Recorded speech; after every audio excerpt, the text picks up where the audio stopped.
So today we are gonna make my Cajun salmon burgers. These are another recipe from my cookbook, Eat Your Heart Out, which is available for pre-order now.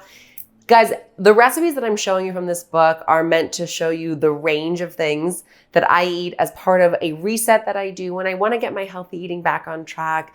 There are 150 recipes free from gluten, free from refined sugar, and still totally full of flavor, because you guys know that I'm not willing to sacrifice that just because I want to eat a little lighter. And obviously being full at the end of my meal is also super critical to me. And you'll love that these burgers are things you can make ahead to have for quick lunches or dinners throughout the week, which is lovely. But I'm actually going to make this a layered recipe. So I'll show you how to make the burgers, and then I'm going to make additional videos to show you a quick finishing sauce that I love to dip it into, and another video of a quick side salad with a lemon anchovy vinaigrette, which is an awesome vinaigrette to have in your arsenal.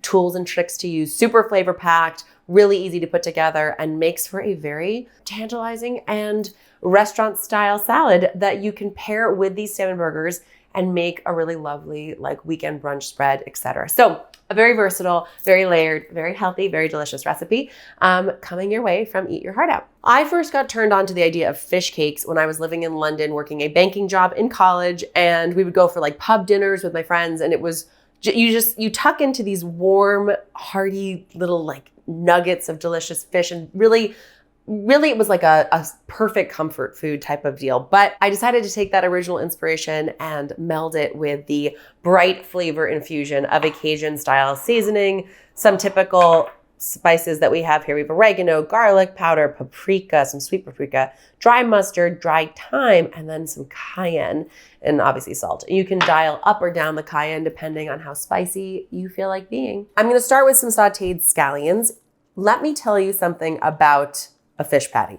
You can really customize this however you like. If you choose shallots instead of scallions, if you want to use red onion, white onion, yellow onion, whatever sort of onion family item you have, it's totally fine. You just want to create a little bit of juiciness to carry through the fish blend. And obviously a little bit of onion flavor is delightful. The other thing you will notice, of course, it's a gluten-free recipe, is I'm going to use almond flour to replace any other sort of breadcrumb mix that might typically go into a fish patty. And what you will find is it stays so juicy and dense and fresh tasting. It's delightful. Let's cut some scallions. Okay, so I call for 2 scallions in my recipe because I feel like, I wanted to make this a nice universal palate pleaser, but you can definitely go heavier if you'd like, and I do like. So I'm gonna use 4. But again, it's really just to make sure that it has enough juiciness and flavor carrying throughout your fish mix. So just give a quick chop to your scallions. I am not afraid of oil, as you guys know. I love some olive oil, but just being mindful of where we can have what we want flavor-wise and still do it in a way that supports our health. I am going to use 2 tablespoons here just to lubricate the base of the pan here and start that saute process happening with all these yummy scallions going in. I also am a big fan of taking liberties at this stage with the saute process, because using that 2 tablespoons of oil, you can saute any other chopped veggies you want to throw in here. I love zucchini. I love a red bell pepper. It brings so much natural sweetness. I love a Fresno chili if you want to create even more heat coming through.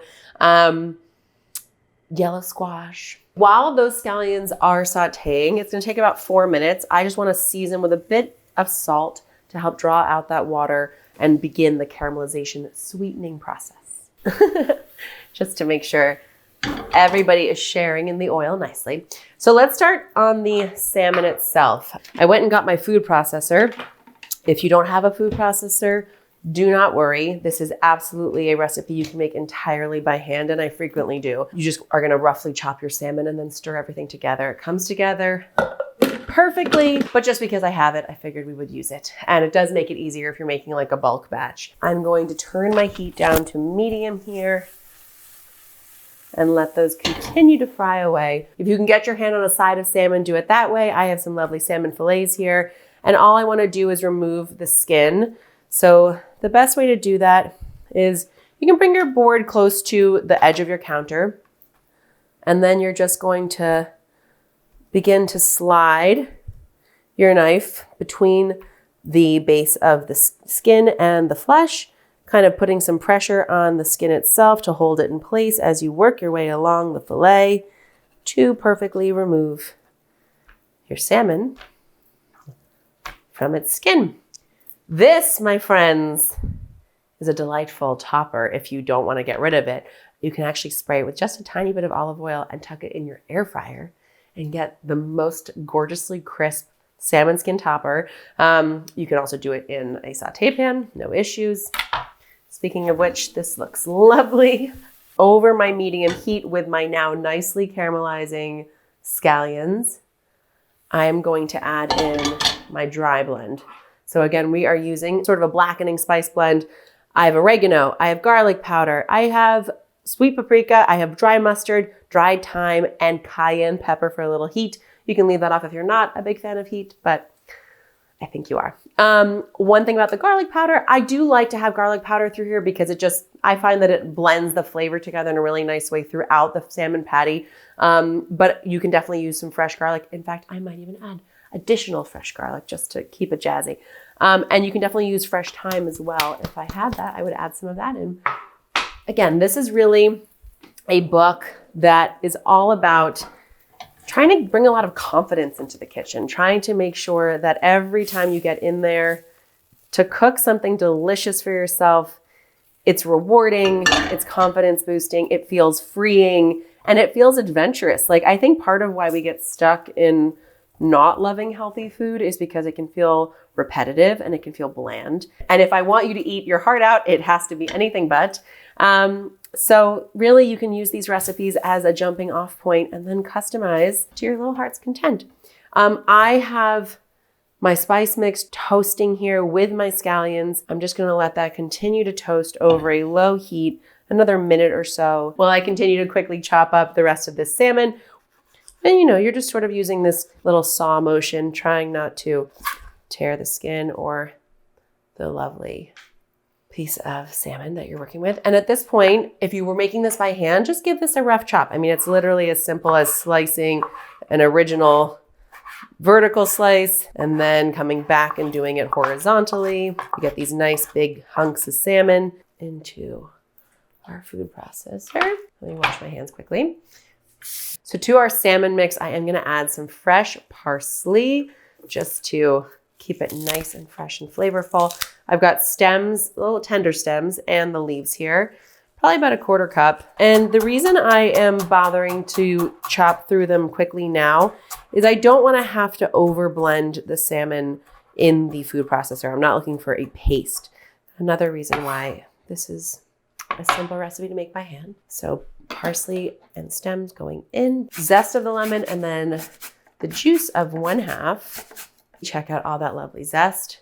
What I'm going to do here is take the juice of 1/2 a lemon and actually squeeze it into my pan to help soak up all that delicious flavor from the bottom of our spice blend. Get rid of that seed in there. You can see the lemon juice helps to pull up all that flavor that might otherwise have been left behind on the pan. It will also help to speed along the cooling process. You do want this mix to be basically completely cool before you add it in with your salmon so it doesn't risk cooking your fish before you are ready. So leave that over here off your heat. And I will just quickly pulse together our yummy salmon blend. All right, perfect. Nice and uniformly pulled together, making sure I didn't just let it run, which could have given us that paste that we're not interested in. I like to leave a few pieces here and there that are a little bit chunkier so that you, again, can show off that you made this from a fresh salmon fillet, like the kitchen queen that you are. Okay, this is now cool enough that it's not going to cook our salmon. I'm going to bring our spice blend in. All we have to do at this point is give it a quick blitz, and we are in business, ready to go. Delightful. Okay, we're going in with 1/2 cup of almond flour, and now I meant to add this in with our spice blend, and I don't really want to risk over mixing at this point. So I am just going to stir this around into our salmon mix and then just give one quick blitz to make sure it's fully incorporated. And that is providing the perfect binder we need to drink up the juiciness and make sure we can have these lovely, fully formed salmon patties. Perfect. Let's form some patties. Grab yourself a sheet tray and some parchment paper. And that's just to help me clean up a breeze. Well, now I have a kitchen buddy. Hello, Luca. You can have a little bowl of water by your hands, which will help you form the patties without making too much of a mess. And now one thing I do like to do is I'll make these in advance and then tuck them in the fridge and let them set up like 3 or 4 hours just so that they're fully stuffed together. But if you don't have time to do that, it's not a big deal. I'm just going to roughly portion out my 4 patties and then I will show you how to form them. All right, so I'm going to get 5 patties out of this because I had a little extra salmon and I can totally smell the zest of that lemon coming through. Luca is hoping some of this will fall to him. So like with all burgers, the only thing you can really go wrong with is overpacking and overworking your meat or your fish in our case. So I really form these loose balls and then just sort of gently press them into, I would say, about 1 inch thick patties. I prefer them at that thickness because I do want them cooked all the way through, but I don't want to have to cook them so long that they risk being overdone. People are shocked. They are always shocked to find that the more you cook fish, the fishier it becomes. It's counterintuitive. You think you're going to cook the fishiness away. As the fat in fish hardens and congeals when it's cooking, it's actually what brings about that very super fishy flavor. So you want to be able to have these patties be such that they are going to cook quickly, about 3 to 4 minutes per side, be fully done through the center, but not have to be overcooked. So you can maintain that lovely, fresh flavor of the sea that we are interested in. So I love to cook these in a cast iron skillet. You can definitely do them in a nonstick. That's really nice as well. The cast iron just does give that nice little bit of crusting. So I let the pan get pretty hot before I add my first tablespoon of oil, just so we can limit the risk of it accidentally burning and in any way changing the flavor of our patties. And I'll probably do them 2 at a time, but you can see the oil is shimmering and dancing across the surface of our pan. Make sure that it's coating the whole surface of your pan and then listen for this.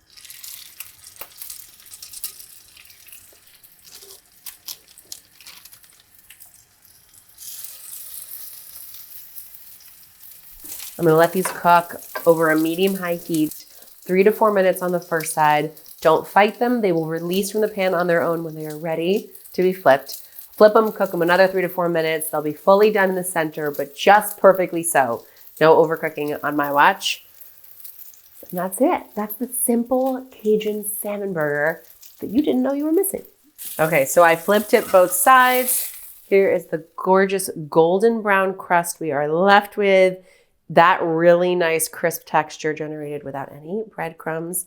I hit it with a little salt right when it comes out of the hot oil. Going in with our last remaining tablespoon of that olive oil. It is already nice and hot in that pan. And then let's see if I can get all 3 in at this time. You don't want to overcrowd, but you should be able to. The parchment paper also really helps to make sure that the patties don't stick to your tray.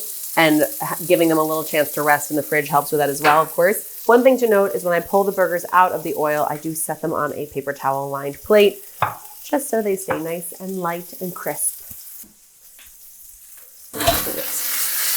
So this is a really good test. As I shake, you can see the burgers are moving around. That's because a really firm, delicious crust has been created on the underside. So now I can easily slip underneath and quickly flip each burger. Last guy. And that's why you really don't move the patty at all once you put it down. Look at how simply that came out. No fighting with the pan. A gorgeous golden brown crisp crust. Let the other side finish exactly like the way we did the first. And we are going to have some truly flavorful, texturally perfect, light symphony of salmon burgers. Let's see if the shake test is ready. Shake test is ready.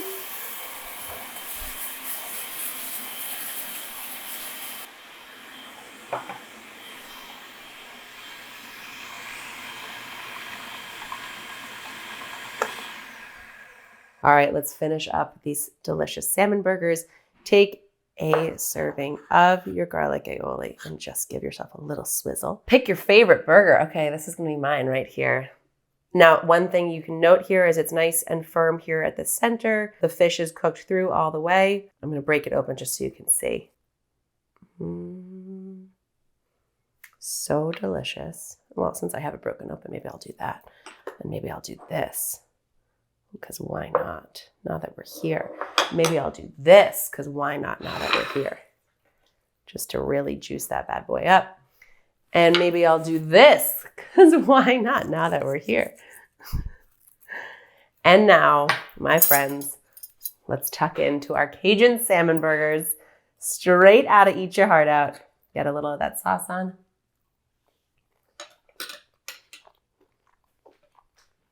The texture coming through on that crust of the salmon burger is so nice because the inside is soft and succulent. Such a great punch of flavor coming in with those Cajun spices, a little kick in the back of the throat from the cayenne. I have to tell you, if you do like it spicy, keep that cayenne in and add a little Fresno chili or other fresh chili when you're sauteing your veg. This aioli is the perfect, just little bit of melting sauciness to continue to keep the whole thing extra juicy. I love that fresh lemon.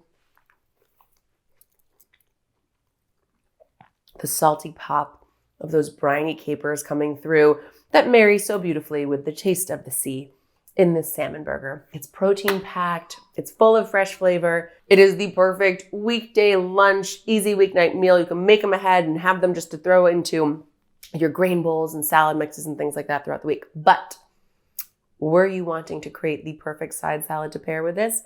I'm going to show you how to make a lemon anchovy vinaigrette with a frisée salad in the next video that pairs perfectly with this delicious salmon patty. Were you wanting a lovely little brunch situation for the weekend?